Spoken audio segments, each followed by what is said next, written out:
I feel like I might be the chosen one. I feel like it might be my job to finally shut this big gobshite up. All he does is run around, running his mouth, beating his chest, the ultimate man and all that bollocks. So John, for one final time, listen to me so it goes into that thick skull. I accept your challenge, but know one thing. When that first bell goes, I'm going to come over to your corner and absolutely stick it on you, Cobra style, and set about you and make a mess of you. You know why? Because you're a bully. And you need putting in your place. You're a bully and you're making a mockery of this sport, professional boxing. Carl Froch has now announced that he is ready to finally step into the ring with John Fury following their recent altercation, as John immediately called him out the very next day.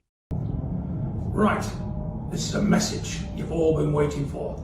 Carl the Worm Froch, you've got yourself a fight. Where do you want to fight at, mate?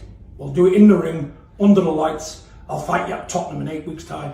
Me and you, Tottenham, undercard, 8 weeks' time, you'll get that because I know you're a shithouse. I know you're not a man. A 3-time Wall of Fame, you might be all right at 12 stone, but you're not nothing at heavyweight, my pal. However, Carl Froch responded strongly after his altercation with John Fury, saying he had been standing ready to go live on air and had no intention of avoiding any confrontation. He claimed Fury knew exactly where he was, but chose not to approach him directly. I'm stood there about to go live on air and I'm thinking, oh, please go away. Just like pipe down and leave us alone because you're not going to do anything. You'd been downstairs. You know exactly where I was. I didn't run anywhere. Run like a bitch, he said. I didn't run. I have nowhere to run. Run like a bitch, Carl Froch! He knew exactly where I was. He didn't come anywhere near me. He just talked a good one. Empty vessels make the most noise. He's got no intentions of having a fight. If he wants to have a fight, let's put it out here now. Have a word with Mams Taylor. Let's get on Misfits, because that's what it is. It's a Misfits, isn't it? That's what this is. Big John Fury, the fighting man. Put some respect on your name. Put some respect on your own name. Grow a set of knackers. You said you're afraid of no man but God. And me and you can do it. We can do it. And I'll be honest, I'll take my time with you. I'll pep you with a couple of jabs, I'll hit you with a couple of right hands to the body, and when you fall on the floor, I'll help you up, because that's what will happen. It'll be embarrassing. You've just embarrassed yourself there, and you'll embarrass yourself again. You need to stop doing it. Tyson Fury doesn't need you and your big gobshite mouth running around shouting and swearing, being a fucking idiot in public. It is a complete embarrassment.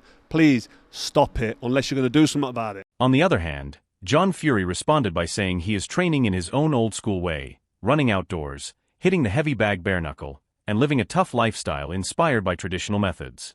He claimed he does not need trainers or modern support systems, insisting he is preparing gypsy style and going back to what he calls the era when men were tougher. Another running video this morning, but not just a running video. I'm going to be the first man to fight a 3-time Hall of Famer. We're just doing it myself. John Fury style. Running, bare knuckle, heavy bag, eating, living in the woods, chopping trees, eating the filth of the earth. I'm doing it gypsy style. I'm going to prove to everybody out there, where there's a will, there's a way. Don't need a trainer. Don't need a SC. I don't need none of that crap. I'm going back to the 70s, when men was men. If you want to be privy to all of this, contact me. Let's hope you got some deep pockets, but they're well worth it. It's better than the usual crap on the television, because John Fury can definitely bring it in every way. I'll wait to hear from you. Moreover, Eddie Hearn said the clash between Carl Froch and John Fury has created plenty of noise and interest, but insisted that if it is going to happen, it should be settled properly in a controlled boxing environment rather than through heated exchanges outside the ring. I like it. It's great. Yeah, I mean, it is. I mean, look, Froch. I'd like to see it go off, if I'm honest with you. Do you know what I mean? You think it ever would? John Fury's a big lump, but I'd actually back Carl Froch against virtually anyone on the cobbles. Do you know what I mean? So. Would you watch it on Misfits? Probably, yeah. Furthermore, Lennox Lewis said he was not expecting the altercation, but noted that John Fury often gets fired up before press conferences and may have just been blowing off steam. Lewis recalled that Fury once said he wanted to fight him in his prime, though he admitted he never really took that claim seriously at the time. I wasn't expecting it, but I know that he blows up before press conferences and, you know, he's just getting some steam off, blowing some steam off. He said he wanted to fight you in your prime. Do you remember that? Yes, he did. I remember that. And I was like, he's not serious, is he? We didn't really take him too serious, but he did offer the fight. Adolapo said he was surprised by John Fury confronting Carl Froch and questioned what Froch had actually done to deserve that reaction. He pointed out that Froch had previously criticized Tyson Fury and suggested that having someone who is openly critical involved in the coverage of a Tyson event may have contributed to tensions. As for John chasing Carl down, I mean, it's just, I watched that and I was thinking, what did Carl do? Then I watched a couple of videos where Carl does have a go at Tyson. And I think, who fucked up there? Netflix. Why would you get someone that clearly doesn't really like Tyson on a Tyson card? Or at least in the studio to present. So you can understand why John's like, well, you're making money off my son fighting. No, I don't. I kind of get that. But also on my side, I was like, well, you can't even talk about anyone now without people getting upset. Like, if Carl can't talk about you as an ex-world champion, then fuck me, I do not have a chance. So it just kind of made me feel like everyone's a bit too sensitive, really. But look, I like John. I like the Furies. I like all of them. I've always said that I think they bring so much excitement to the boxing game. Shane, Tyson, John, all their clan, Tommy. But they can't get upset at someone like Carl having an opinion. They should be able to have an opinion without someone screaming and shouting at you. That's my thoughts on it. Adam Smith said he only saw the incident from a distance, but assumed it likely stemmed from Carl Froch's previous comments about the Fury family, which may not have gone down well with John Fury. He added that if the two ever shared a stage or platform together, it would probably make for entertaining viewing, given their strong personalities. At a distance, with my binoculars on, something was going on. I'd imagine it's Carl having a go at the Furies, probably over his time on his channel, maybe, I'm guessing, and John didn't like that and wants to have a fight with him, something like that. It was something like that. I don't think he was still necessarily turning down a fight. What I do know is that John Fury and Carl Froch on the cobbles will be fun. I think they both have a good fun doing that, but I'm sure it's all fun and games. They like to say what they believe.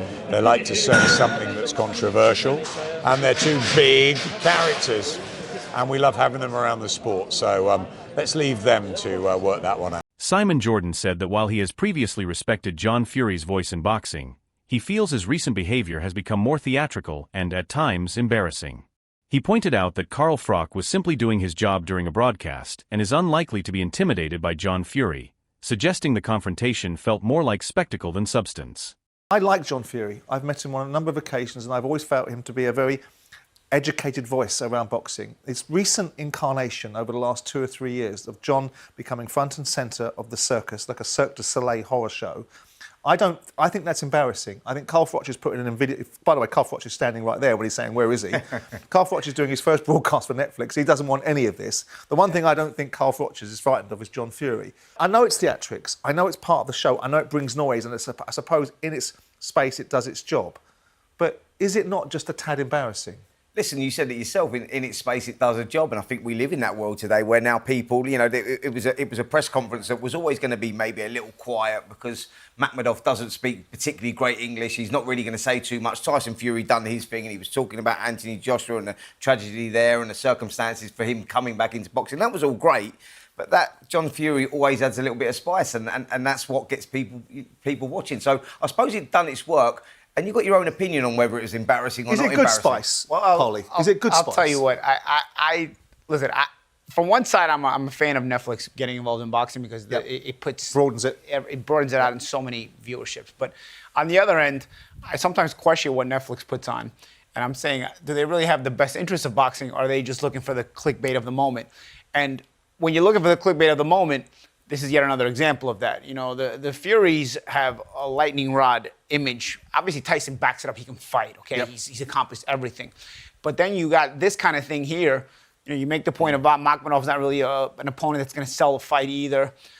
Fury's just coming back in as well. People love a train wreck, man. I hate to say it. We're in a generation where the train wreck sells. That's it for today's video.